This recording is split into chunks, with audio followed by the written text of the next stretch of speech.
here at Bowling Green with the U.S. Olympic program and in the NHL, and you'll hear from Ken shortly. I will say we did have a regular meeting with the committee today, and we are moving forward. There's some great things happening with respect to us getting out in the community, and I'll make an announcement a little bit later on in the program to update everybody in terms of where we are.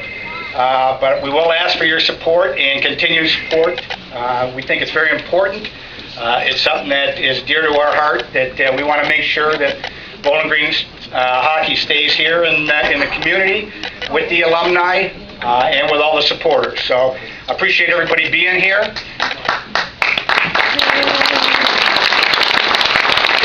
You know, the program really started with Dr. Cartwright joining the university.